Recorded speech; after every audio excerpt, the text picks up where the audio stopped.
Hi there guys, Lark here. I'm here today with some pre-nerf D.Va gameplay in Overwatch and some concerns as regards the latest D.Va nerf.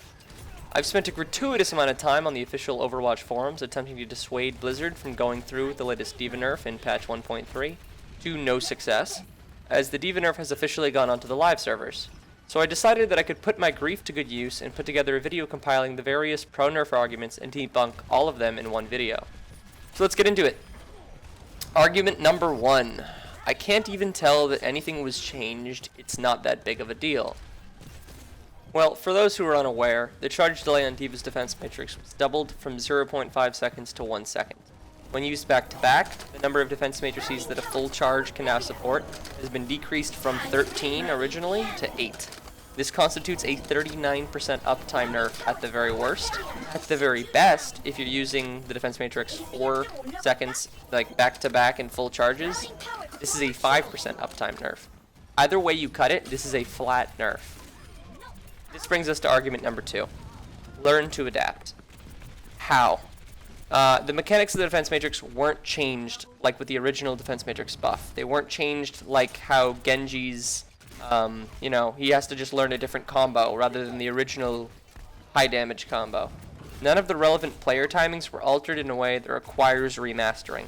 Defense matrix has simply been directly nerfed, and no different playstyle is going to fix that. In fact, this incentivizes players to use longer defense matrices, which is and will continue to be a worse strategy than simply short DMs. Argument number 3.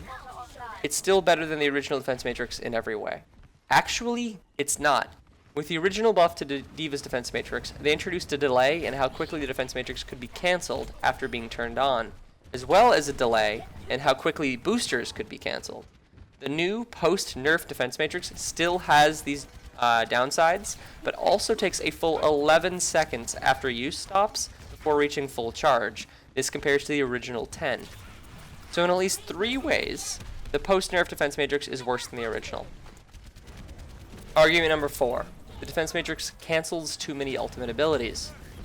And it will continue to cancel ultimate abilities. More often, probably. By disincentivizing players from using the defense matrix casually to block damage, D.Va players are far more likely now to sit on a larger charge, waiting for that express moment when it's needed to block an ultimate ability. Point in case, it's just not going to stop blocking ultimate abilities. That's not what this nerf does. Argument number 5. The defense matrix was spammed too often. Again, this is a legitimate concern, but this patch is not going to do anything to fix that issue. This patch has no effect on how soon players can recast defense matrix. So you're still going to deal with a perpetual, seemingly endless defense matrix. It's just going to magically run out more consistently for all D.Va players, requiring any extra 2 to 3 seconds to recharge in actuality. It's still going to be just as spammable, with defense matrices popping up only 1 second after the last one went down in a forever unpredictable manner. Argument number 6. The defense matrix was never intended to be tapped on and off. If this were the case, there would have never been any need for the original buff mechanic change in the first place. Devs would have been just content with how it was being used for the full 4 seconds, or not at all. But this pre-buff D.Va proved horrible enough to justify the original buff, so devs clearly wanted you to be able to tap it on and off.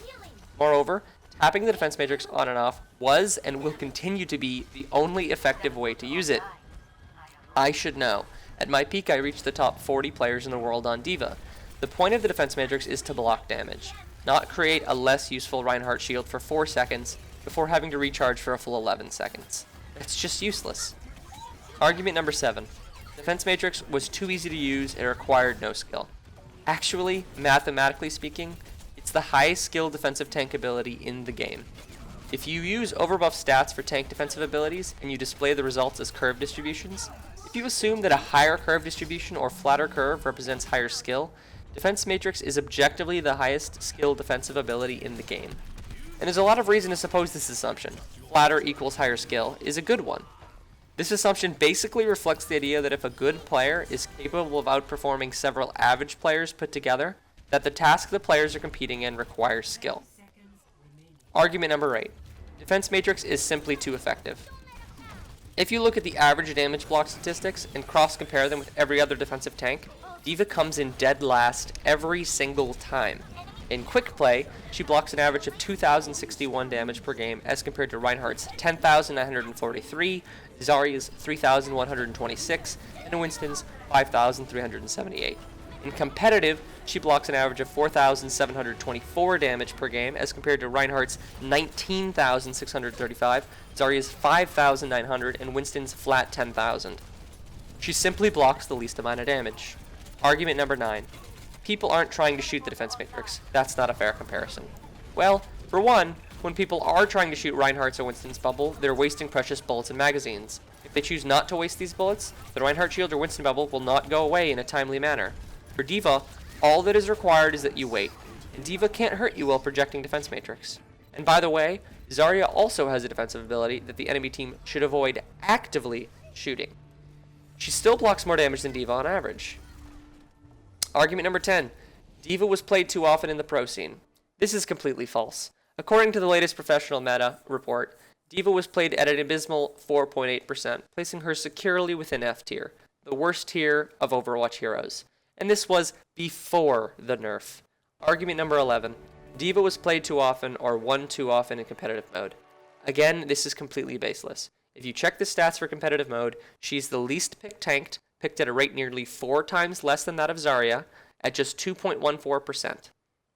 Additionally, D.Va had one of the worst win rates in competitive of just 49.77%, at least a full 3% less than Zarya's 53.19% win rate.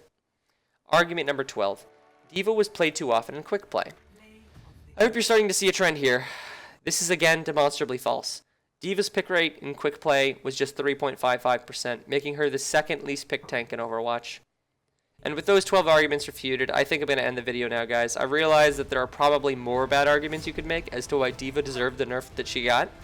But it's been a long while since I've seen an original one. And pretty much every reason I've seen so far has amounted to nonsense bias. There honestly doesn't seem to be a statistical angle where D.Va's nerf can be justified. Here's to hoping that Blizz reverts this horrible nerf, or at least provides D.Va with a compensation buff of some sort. Well, later guys. Lark out.